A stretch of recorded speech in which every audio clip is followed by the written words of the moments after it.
బస్సుల్లో ప్రయాణించే మహిళల్ని కేటీఆర్ అవమానించారని ఈయన సంస్కారం ఇదేనా అని ప్రశ్నించారు మంత్రి సీతక్క.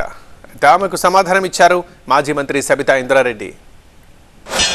క్రమశిక్షణగా బస్సులలో ప్రయాణం చేయండి, ఇతరులకు ఇబ్బంది కలగకుండా వాళ్ళ పని వాళ్ళు చేసుకుంటే తప్పేంది అని నేను అడిగినందుకు ఇవాళ తెలంగాణ మహిళలను బ్రేక్ డాన్స్ చేసుకోనియండి అంటే ఆ పదము అనేది నీ నోటికెట్లా వచ్చింది కేటీఆర్ అని నేను అడుగుతాను. కాబట్టి తెలంగాణ మహిళలకు ఈరోజు క్షమాపణ చెప్పాల్సిన అవసరం కేటీఆర్ కు అదే విధంగా బీఆర్ఎస్ పార్టీకి ఉందని తెలియజేస్తా ఉన్నా. ఇవాళ మేము ఏ పథకాలు చేసినా నచ్చట్లేదు, ప్రజలకు ఉపయోగపడుతున్నాయి, మహిళలు ఆర్థికంగా ఎదగడానికి ఉపయోగపడుతుంది బస్ ప్రయాణం. మీకు ఆలోచన రాలే 10 ఏళ్ళు, మీరు పెట్టలేదు, మేము పెడితే రకరకాల మార్పింగ్ వీడియోలు చేస్తున్నారు, తప్పుడు ప్రచారాలు చేస్తున్నారు. అసలు బస్సు ప్రయాణాలలో చేసేటోళ్ళే తప్పుడు మనుషులను తప్పుడు ప్రచారాలు చేస్తున్నారు మీ సోషల్ మీడియాల ద్వారా. పైనుంచి ఈ రోజు నీ నోటి నుంచి డైరెక్ట్ గా మహిళలు కుటుంబాలు వచ్చి బ్రేక్ డాన్సులు చేసుకోమన్నావు. ఇదేనా నీ సంస్కారం? ఇదేనా మీ తండ్రి నీకు నేర్పిన మహిళల పట్ల గౌరవం?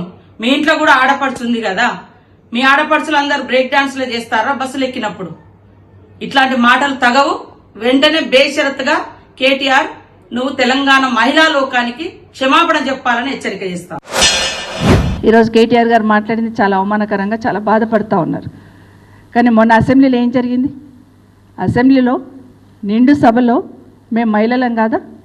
మరి మహిళల పట్ల గౌరవ ముఖ్యమంత్రి గారు, గౌరవ ఉప ముఖ్యమంత్రి గారు మాట్లాడిన మాటల్ని సమర్థించుకున్నారు కదా ఆ రోజు మీరు.